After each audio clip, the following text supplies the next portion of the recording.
Hi, my name is Greg. My wife Deanna is actually at work right now, but I get to spend this time with 3 of our 5 children. We homeschool our children on the road as we travel full time. I'm Emily and I'm 15. I'm Isaac and I'm 13. And I'm Elijah, I'm 11.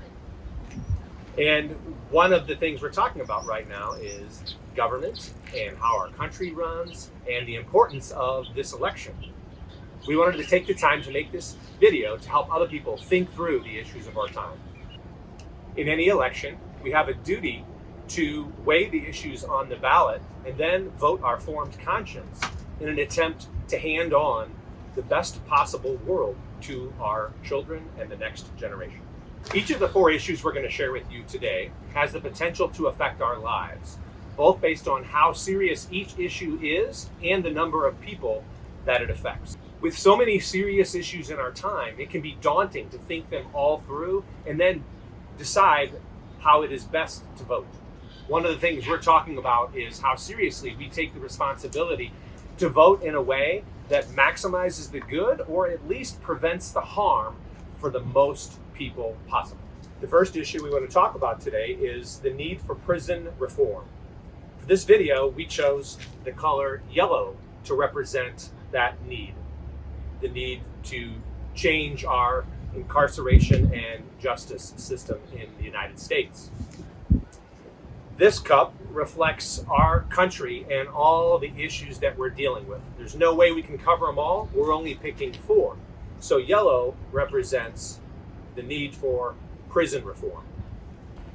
Did you know that between 1976 and 2020, there have been 1,500 death cases, capital cases? That means 1,500 people have died at the hands of the state. Capital punishment is not the only issue regarding prison reform, but it's possibly the most serious. I had the privilege of working in prisons and walking with inmates on death row in the state of Missouri before we left for full-time travel. This video is not about whether capital punishment is just or should be used at all. It's just our experience intersecting these issues. There's about 2,500 people on death row right now in the United States, but there's over 2 million people in prison. So it's a very small percentage of the population. This isn't just about capital punishment. This is about how these people live, and I've seen it, and it needs to change. I'm not convinced that our prisons are aimed at rehabilitation, and this is what God's children deserve: a second chance. After all, the Father is rehabbing all of us. We're all sinners. Our justice and incarceration system needs reform. A Christian cannot merely think of keeping the innocent safe. We have to work to convert the guilty. Of the 4 issues we picked, it would seem that the need for prison reform affects the fewest people in the United States. The next issue we wanted to talk to you about is immigration. For immigration, we picked blue. Did you know that there are about 50 million immigrants in the United States right now? That makes up about 15% of our population. That includes undocumented. When I was very little, probably about 6 years old, there was this Mexican family.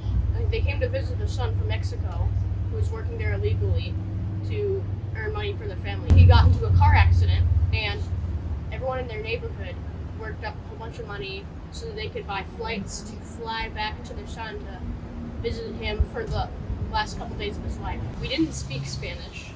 They didn't speak English. We got out our Google Translate and worked it out. So they were living with us for about 4 months, and their son wasn't supposed to survive. But miraculously, somehow, he ended up surviving. So he's living right now. It's pretty amazing. It's awesome. Yeah. We try to help out those in needs whenever we can. If we have a house, then we're open to people who are in need. So do you have room inside your bunk in the RV for someone if they need a spare bed? Maybe not there, huh? Not this house. This one's a little too small. We still try to stay open to help people. Like, we went to feed the poor in the streets. We try to stay open to giving people food in the streets. If they ask for French fries, we just try to stay open to helping. And we think generosity is the guiding principle of a Christian helping others, not government policy or control. Maybe you don't live in a part of the country where immigration is as visible. We live in Southern California where we see it everywhere.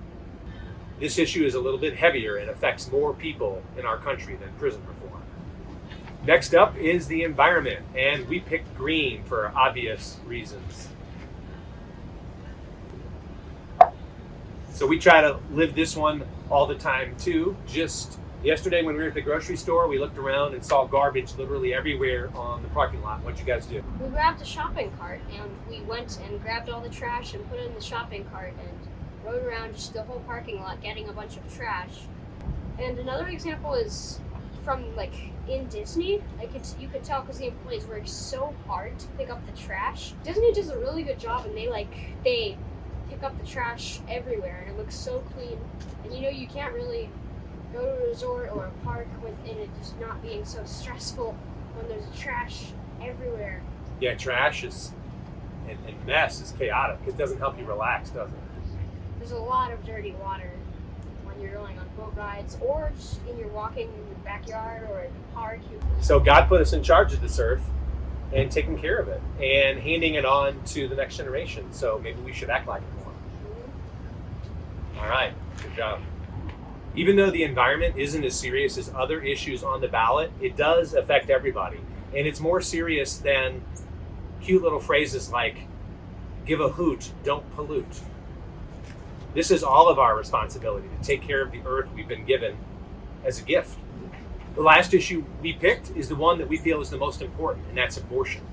For abortion, we picked red to reflect both the blood of the mommies and the babies in the belly, because when they're torn apart, sadly, their blood commingles with mom's. So why do you think abortion is the most important issue of our day? To me, abortion is the biggest issue in our nation because it is driven by selfishness and profit. And I want to fight to save the millions of lives being taken every year. Abortion is the leading cause of death in our nation today. And it's sad because we have the power to stop that death and bring more life into our world very easily. So Emily put this sign in front on purpose because to us, it really eclipses all of the rest of the issues. In fact, I would argue that it's hard to see the other issues, as important as they are, as long as our nation, our neighborhood, our families get abortion wrong. Over 60 million babies. It pains me even to say that out loud since Roe v. Wade. 60 million lives have been lost. Imagine the pain and suffering caused in the lives of the mommies who had those abortions, the women who got fooled or tricked by our culture, or the men in their lives to have that abortion. This issue affects everyone, and of all the ones we've talked about, has the greatest weight. But it's easy to think otherwise because abortions are done in secret. But the truth is, abortion overflows into all of our lives. It's a tragedy that has been hijacked by the culture and called a reasonable choice. We also picked red, not just for the baby who dies innocently, but the mom who bleeds. Her heart bleeds for her baby, and that memory haunts her all of her days. I want to emphasize briefly, there can be healing for mommies and daddies and for families, for victims of abortion. Jesus takes care of the babies. But what about those left behind? I'm going to put a link in the comments to a website for a center in St. Louis who offers help and healing. And these are all over the country. This is just where I had the privilege to serve. If you have been touched by the pain of abortion and you're open, there can be healing for you. You don't have to live with the stigma, the shame, the pain. God doesn't want that for any of his children, no matter how big the mistake that we make. No matter how you package this issue. Some people try to package it and make it about women's rights, or they talk about rape, or non-consensual sex leading to a child. Some people try to focus the abortion issue on babies, children of God that have genetic mutations, Down syndrome babies. No matter how you package this issue, the destruction of the vulnerable and innocent in the womb of a mother and the collateral damage of everyone involved in abortion is not worth it. It's never a good choice. I have personally spoken to post-abortive women, and I can tell you from my experience, I have never met another group of people who wished they could take back one of the decisions of their life more than women who have been fooled into thinking for a moment that abortion would be good for them. When our family looks at the issues involved in election, we stand as one-issue voters, not because we're ignorant of the importance of the other issues, but because we have experience in all of them and we understand their proper magnitude.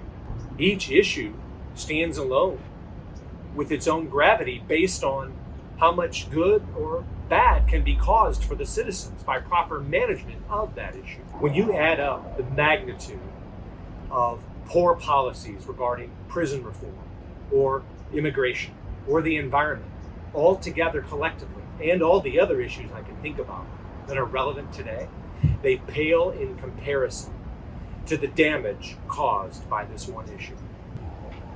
When I was serving at Thrive, that pregnancy center I mentioned in the Midwest, I was confronted by a pregnant mom. She looked at me and said, "Are you here to talk me out of this today?" She had come in for a free sonogram and some of the other services that Thrive offers to help moms and families. I looked at her in the eyes and I said, "Have you been through this before?" Because I've talked to many women who have, and I don't want that pain for you. She melted in my arms. I've heard many people try to convince me that abortion is sometimes a good option, or that it's just a clump of cells, or it's not a baby yet, so it's okay. It's a woman's choice. When another woman cries on you that hard, all of those arguments, they seem to melt away. What I want you to see is that while an abortion ends an innocent baby's life and scars a woman who will need miraculous healing and causes collateral damage with everyone involved, the reality is that abortion doesn't just affect them. When an innocent life is taken, the life of the most innocent and vulnerable among us, that blood flows out not just in the womb of the mom, but it overflows into all of our lives. The abortionist, all of the nurses who work at that center, everyone outside that clinic praying, everybody that mom knows. We all become collateral damage at the hands of the death of the innocent. While I take all the issues of our day very seriously, and we talk about them and pray about them in our family every day, it becomes difficult to see the other issues because of the magnitude of the damage caused by abortion.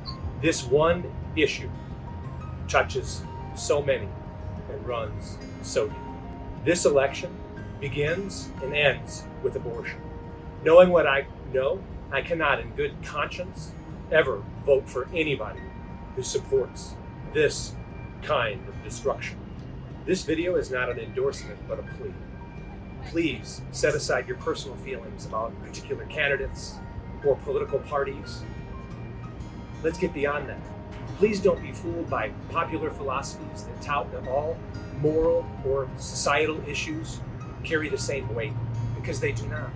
Once we get abortion right, we gain momentum and traction to make a real difference in all the issues, the ones we talked about today and all the rest.